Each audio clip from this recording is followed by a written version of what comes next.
Hello, hello, hello. Dr. Mary Aloden here with Trilera Holistic Care, and I'm back with Dr. Mary's Chronicles. So today I want us to just talk about trauma management and where does trauma come from? How do we deal with it from a holistic perspective? And how do we wrap a wellness word around this so that we understand it a little bit better?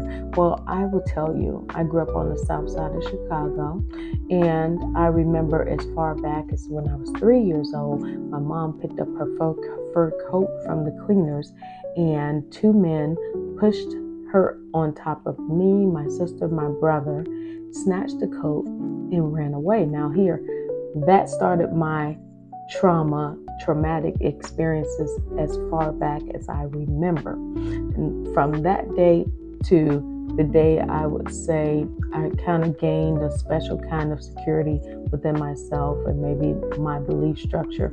But I remember even going to school with my keys between my fingers, always ready to battle. I remember having this giant keychain I made ready to bop people in the head. I remember, going to the military is the first time I felt secure. Like, okay, do we have enough security around us? Whether there's a false sense or not, maybe that shaped my reason why I went into the military in the first place, right? Needing to feel secure, needing to feel strong, and needing not to be vulnerable.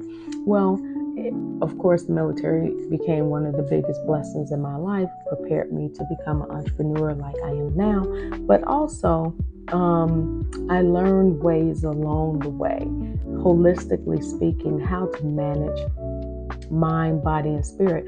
And so the mind definitely has an influence, direct influence on the body, and it has a direct influence on the spirit, and the spirit, the body, the mind, the body, the spirit, the mind, right? It's all interconnected, and that's what we have to remember. So even though we dissect it, I'm not trying to speak as a counselor, although I do have a biblical counseling certification. I'm not speaking as a psychologist or psychiatrist.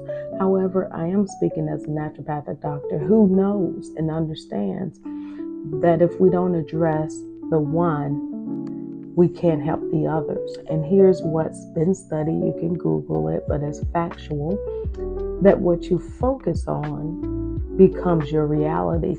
Literally, what you focus on, your body's producing proteins, and these proteins make up who you will be tomorrow. So when you focus on good things, you receive that. That's why I've cut out a lot of the noise. I've unplugged from the news. I'm focused on things that make me feel good and things that are empowering to others and for others, right? So the wellness word goes back to Genesis 3:30 and 32. And in this passage, we're dealing with the trickster, Jacob, right? So Jacob, he understood something even back then, at the beginning of what we know as time itself for mankind. He understood that what we focus on, what any animal, what any living being, or even a plant focuses on, or what is connected to, that's what they become. So he literally made a deal with his father-in-law, or soon-to-be father-in-law. Hey, I will take the speckled and the spotted sheep, okay, and goats, right? And you take the ones that don't have a spot or a wrinkle. So of course, Laban, being, a wise man, said, hey, I'm sure I'll have more, plain goats and sheep than a spotted one. You could take those, because typically spotted meant too that something was wrong with them. But what Jacob did was he put wood chips and different branches and different speckled things in the water, and right near the water, where every time the animals went to drink, when they got ready to procreate, they actually produced the proteins that produce more speckled and spotted goats and sheep. So now, if he knew it, how come we don't behave as if we understand that? The Bible tells us to focus on good things. So that's why vision boards work. Every vision board that I put up on my wall, I put it right by my bed. I wake up in the morning, I might not think about it, but I see it. All of my visions since I've been using vision boards come to pass. So, I mean, part of that, yeah, absolutely. You got to pray, you got to work at it and that such. But it's just like an innate blossoming of the production of molecules around us that respond. So I say that to say this: when something happens that's very traumatic, you have to address it. You have to address it with the appropriate people, but you also have to then start to focus on what it feels like and what it should look like to heal from that trauma. You can't live in it. You can't sit up and think about it every moment. You can't victimize yourself every day.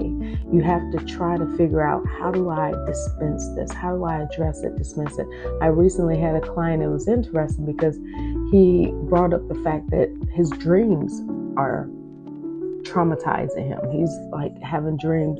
He keeps dreaming over and over that something happens to his girlfriend and his mother, I think, and it's just, these graphic dreams. And so I said, well, let's explore this. Did something happen to you before? Did something happen to them? Has it been something that you're just thinking this might happen again? No, nothing like that. Okay, well, I know that dreams are made up of our subconscious is in charge when you're sleeping. But the subconscious is typically replaying what is already experienced. So I'm asking delving questions like, what is this? Finally realized he loves a show that's all about killing people in this person's life. It's just this person dies, that person dies, and almost everything that he described graphically resembled his dream. So he then realized, oh, I'm doing this to myself. Yes, you are. Wake up and stop watching stuff that is going to cause you to have traumatic experiences. But what are some other things we could do? Honestly, just focus on what you want to be and then make a vision board. Focus on what feels like. What does that feel like? Try to resemble that feeling. How do I feel like this? Well, maybe you need something. Maybe you need to, because people go right to what you could take. But what can you do? I mean, I keep this little squishy stress ball on my desk, because sometimes as I'm talking to people, or if I feel like something is bothering me, sometimes it does help to allow that anxiety energy to be diffused somewhere so you can let it go, right? Almost like an exercise. The kids, during 9/11, God, I'm dated, but during COVID, these spinners and fidgets became very popular because people were just like, hey, the kids are so anxious. They need something because if it doesn't feel right, people are dying and it's not okay. And so, just to have something that they could diffuse while they're sitting there and touch and play with became so much more important than it ever had before. Now, okay, if you want some tips on what you could take that helps with emotional balance and stress management, this is something I always tell people about. Rescue Remedy. Rescue Remedy is by Bach Flower Remedies, and it's the original remedies that make up a whole line of supplementation. But it's interesting because what we found out, flowers are not just on this earth to make us, for us to see and, enjoy the beauty from, nor are they there just for us to smell, but they actually are the substrates. If we take their extracts, they help the emotion, which is incredible. I started taking the walnut one not too long ago, but I noticed that it helps me to protect myself better from other people's opinions about me. So, sometimes you got to have water off a duck's back so you can keep doing what God has called you to do. Also, magnesium. Magnesium is something we all know about, but if taking that at night relaxes the nerves, relaxes the muscles, helps the body to just kind of be, right? That's a very healthy way to go. And the last thing I'll tell you, homeopathics are awesome. So I love one formula, especially for children who are anxious when they're going to school. It's called Gelsenium. Gelsenium. And I'll make sure that we spell that for you. But the second one is Ignatia. Ignatia, that's really good, just period, for stress management. But I just want to give you guys some tips and just talk about how we can relate the traumas in our life to who we are. But what we focus on is what we actually become. That's a reality. We saw it in the Word of God. We know that it's actually proven now. There's many studies that are going on now to show people what you focus on is exactly what you become. So if you believe yourself to not be worthy of anything but negative thoughts, then that's why you'll never be able to overcome your situation. If you start to say, yes, I can, yes, I will, yes, I am, you will find your life will turn around. So I appreciate the time today. God bless you. And I look forward to the next Chronicle with Dr. Mary. God bless you.